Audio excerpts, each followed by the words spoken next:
It's this Original Sin book by Jake Tapper and Alex Thompson of Axios. And we reported yesterday, we didn't report, but repeated a report in Politico that the guys had hired a crisis PR agent to help them because, you know, the press for them has been absolutely terrible this week. I mean, it's just been an all-out assault on them from everyone who's in the independent media or right of the independent media, guys like you, us, everybody. I mean, you're not like right-wing, you're independent, because we all saw Biden's infirmity and we all discussed it for years prior to when these guys are acknowledging it was an issue. I mean, like it's not a cover-up if half the country, all the country knew, and half the press reported it. What really just needs to be examined is why did the other half not report it? Because this isn't like, you know, a cover-up like Watergate style where people didn't know that they were bugging the offices. Like here, we knew. It's just a weird thing to claim cover-up. Okay, but I believe Tapper's crisis PR person has gotten to him on maybe how to massage the message around his participation in the cover-up, or at least absolute lack of curiosity around the issue. And here's the new message in SOT 6. I think some of the criticism is fair, to be honest, of me. Certainly, I'm not going to speak for anybody else. But knowing then what I know now, I look back at my coverage during the Biden years, and I did cover some of these issues, but not enough. I look back on it with humility. What we learned through our reporting is that starting in around 2019, 2020, there were two Bidens. There was a Biden that was perfectly workable, serviceable, seemed fine, and then there was a non-functioning one that couldn't come up with names of top aides, that would lose his train of thought to an alarming degree. And that non-functioning Biden reared his head increasingly over and over. It really seemed to exacerbate and get much worse in 2023, 2024. All right, Carl, does that get it done? I look back on my reporting with humility.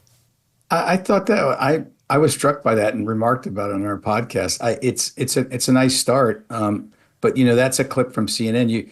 Megyn, you said he's gotten tough press coverage, but he's gotten really lovely press coverage on CNN. They've been very respectful of Jake, very solicitous. You know, he's coming here on Tuesday. Oh, good. Yeah, listen, you want to say better late than never, but that's probably not good enough either. There are journalists, Jake Tapper was one of them, who attacked other journalists who wrote about Biden's mental state.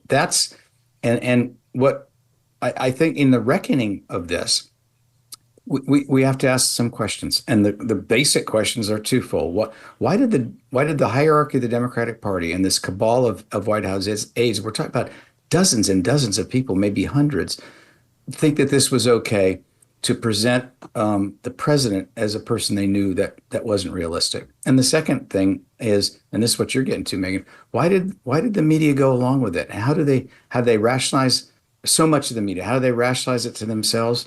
You know, and what are they going to do better going forward? The Wall Street Journal wrote before that debate a story about Joe Biden's diminished capacity. Was attacked from the paper was attacked from the white podium by the White House press secretary.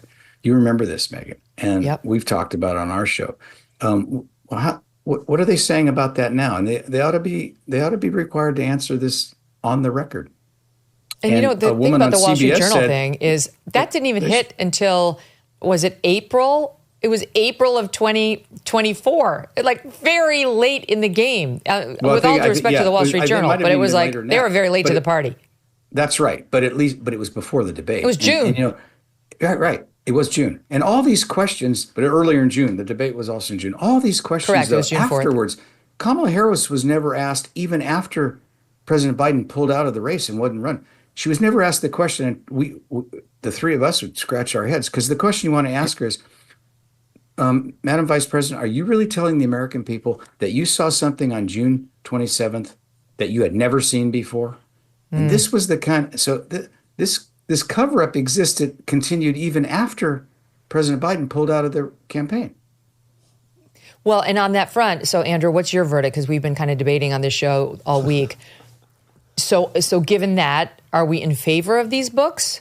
or no, because they're too stomach-turningly hypocritical? Well, I'll tell you one thing. There's one person, at least, who is very happy with this week's coverage, and that's the publisher of Jake Tapper's book, because this publicity has been great. This is the third book, I think, that's come out just in the last 30 days or so about this topic. And it's the one that's getting the most coverage. Part of that is because Jake Tapper wrote it, and he's so prominent and well-known, and because of this sort of strange, because he's on television, I think, in part, there's a lot of focus on his personal coverage. There's this great clip of him talking to Laura Trump on CNN, where Laura Trump is We saying, have it, Andrew. Let me show it, and then you pick it up on the back end. Yeah, right. Yeah, here it is. Every time he comes on stage or they turn to him, I'm like, Joe, can you get it out? Let's get the words out, Joe. You kind of feel bad for him.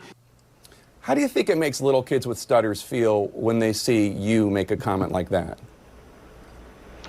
First and foremost, I had no idea that Joe Biden ever suffered from a stutter. I think what we see on stage with Joe Biden, Jake, is very clearly a cognitive decline. Okay. That's what I'm referring to. It makes me uncomfortable You have to watch somebody on stage search for that's so questions amazing. It's so amazing to me and that try and figure out an answer. a cognitive decline. Well, when you're trying to tell me that what I was suggesting was I think that you were mocking his stutter.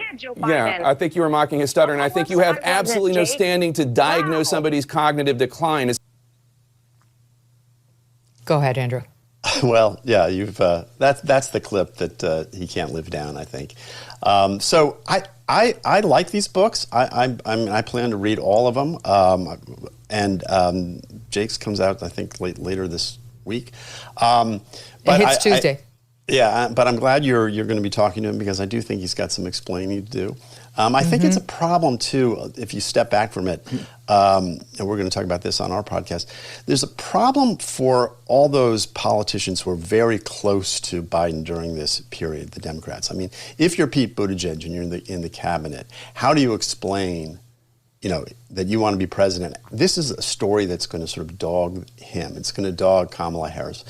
Not so much if you're a governor running from the outside, but I think this is going to be sort of a litmus test. And I think that the presidential primaries are pretty nasty. And I think the Democrats are going to go after one another on this very topic. And I think if you were inside the cabinet or close to the president, you might have some real answering to do. And people will use that against them. We've seen a cascade, Tom, of Democrats saying, just yesterday, Chuck Schumer, moving forward. That was how he tried to handle these tough questions. There have been at least two other Democrats on camera. Somebody did a mashup of them online. Moving forward, not looking backward. This is apparently a strategy they think is going to work. And then here was Colorado Democrat Senator Michael Bennet on the Mark Halperin Next Up podcast, which is part of our MK Media Network, in a very awkward exchange on Wednesday. Watch this. He had gotten to a point, I wouldn't say of mental decline, but of decline that put him in a position of not being able to wage a vigorous campaign against Donald Trump. And there's no way you can beat Donald Trump unless you can wage a vigorous campaign. And he couldn't do it. Why wouldn't you say mental decline? Did you not see that publicly? I didn't see. Well, look, the first thing that I really saw, other than one visit to the White House on an immigration matter, there was about, I think, 6 weeks before this, was when I saw his debate with Donald Trump. And I think I was the first Democrat to publicly say on network television that we were going to lose in a landslide if he stayed at the top of the ticket. But let me ask you about that, because that's a common answer. He once addressed a dead congresswoman at an event meant to honor her, as if she were there. Jackie. He was sequestered from the media, talked to the media far less often, even in 2020, including 2024. I don't think you needed to see anything secret or private or that debate to see mental decline. Do you not agree with that? Well, I think that, again, I have not made a personal assessment. Oh, Tom. Secondhand embarrassment. I mean, there are just so many things about this that require more investigation. And I hope you play that clip for Jake Tapper and have him respond to it. And there were other instances. Look, when the Hur report came out, Democrats and folks in the media, they had people on to rebut that Wall Street Journal piece that you talked about. Did anyone have those Wall Street Journal reporters on their shows, or did they just have the surrogates for Biden come on to say, oh, this is, wave it away? And remember, Megyn, I mean, you mentioned this, the public knew early on, and the polling on this was pretty clear that people were concerned about his age and his mental decline. We all knew it. And remember, up until, if that debate had not happened, or if Joe Biden had not had a bad debate that night, this whole charade would have continued all the way through Election Day. I mean, Democrats, the staffers would have kept lying. The media would have kept reporting it and saying, oh, he's fine. But we know now that he wasn't fine for a long time. And oh, by the way, he stayed in the job as president of the United States for 6 more months. And they're trying to argue now that, well, he was just, yeah, he had some mental decline, but he was really effective at doing the job. And I mentioned this the other day. I mean, that just is total BS. There's no way that you can cordon off and say, well, he had these mental decline issues, but, he was on top of the job when he was doing, taking 3 a.m. phone calls on matters of national security. I mean, it doesn't even pass the smell test. So, look, there's a lot that, and I know it's fine for Jake Tapper to say he's been humbled and he's going to approach this with humility, but I just have no confidence that him or the media writ large would not do this exactly again, or wouldn't have continued it had that debate not happened. There are now questions being raised about whether the anecdotes in the book have been tested enough. And this is an interesting twist to the story for me, because what I sense as a possibility, I'll ask them about it when they're here on Tuesday, is perhaps in the zeal to now be the ones on the left to own the story, like to try to be first on the left at least. They're as we discussed, nowhere near first writ large. Did they put things in the book that they should have tested more strenuously? And the reason I'm asking this is because this guy named Rufus Gifford, who's the finance chair, he was for the Biden campaign, went on, here's our friend Mark again, Mark Halpern's everywhere, interviewing this guy Rufus, and watch what happened. Were you at the famous George Clooney fundraiser? I was, and I was one of the 8 people in the room when this infamous moment happened. So do you think it's in the room? Do you think it's true that he didn't recognize George Clooney? No, is the answer to the question. And and not only that, it's like an absurd thing. Hold on, I just want to clarify something. You were there, and you were standing right there. You weren't over on the side of the room, and you can say without fear of any contradiction, and you remember clearly, the president did not know. He knew who George Clooney was. It's like not knowing who someone is in the photo line. You're introduced to them. So you're saying, Mr. President, George, this is your host, George Clooney and Julia Roberts. And he walks up. You heard the person say that. Yeah, he's an advanced guy. Yeah, that's what happens to every single time. So you're saying there was no opportunity for the president not to recognize George That's Clooney. Right. I mean, so George might have thought he didn't know who he was, but I mean, that moment didn't exist.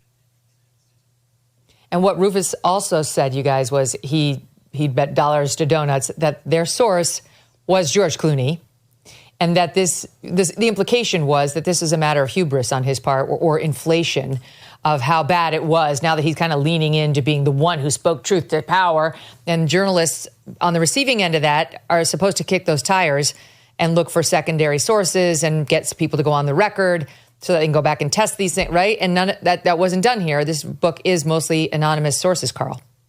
Well, that's why you want, for real history, to have name sources. And then you want to talk to, if you're doing a real history of this and not a, quick book, and I'm not trying to criticize these guys. They're not really writing history. They're writing the kind of the first draft of this revisionism.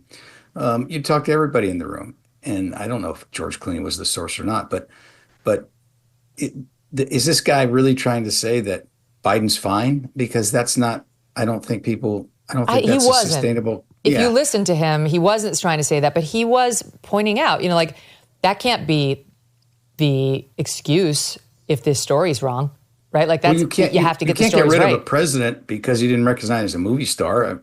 No, but I'm just saying, was the book tested? Was it double sourced? Did they make sure in the zeal, again, to get this thing to print and to be the first and to be like the ones of the left who are going to speak the truth, did they skip some important reportorial steps? I'll go with you to you, Andrew, because like this guy says he was there. And what the book says is Biden came in and, nice to see you, nice to see you, nice to see you. And then he kind of breezed up to George, nice to see you. And somebody said, George.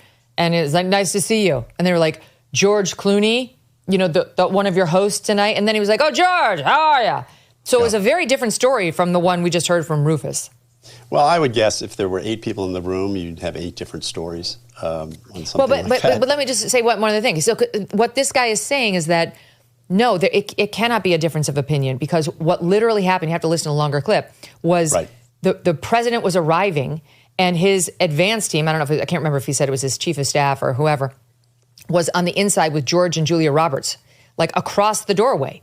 And the advance man came in with the president and said, Mr. President, George Clooney and Julia Roberts, who were greeting him. He didn't have a chance to work a rope line and say, nice to see you, or make any, that's what this guy Rufus is alleging. Yeah, and it sounds like a scene out of Veep, like where there's always the aide who's like whispering in her ear, saying, the fact about whoever she's going to meet next. So I think it has the ring of truth to it, and he's on the record, so you got to give him that. This July, speaking of resets, there's a global summit of BRICS nations in Rio. This bloc of emerging superpowers, including China, Russia, India, and Iran, are meeting with the goal of displacing the U.S. dollar as the global currency. They're calling this the Rio Reset. As BRICS nations push forward with their plans, some worry global demand for U.S. dollars will decrease, bringing down the value of dollars in your savings. While this transition will not happen overnight, the Rio Reset could mark a pivotal moment. So learn if diversifying your savings into gold is right for you. Birch Gold Group can help you move your hard-earned savings into a tax-sheltered IRA in precious metals. Claim your free info kit on gold by texting MK to the number 989898. With an A-plus rating with the Better Business Bureau and tens of thousands of happy customers, let Birch Gold arm you with a free, no-obligation info kit on owning gold before July and the Rio Reset. Text MK to 989898 today. Thanks so much for watching. If you like what you just saw, hit the subscribe button for more clips and full episodes.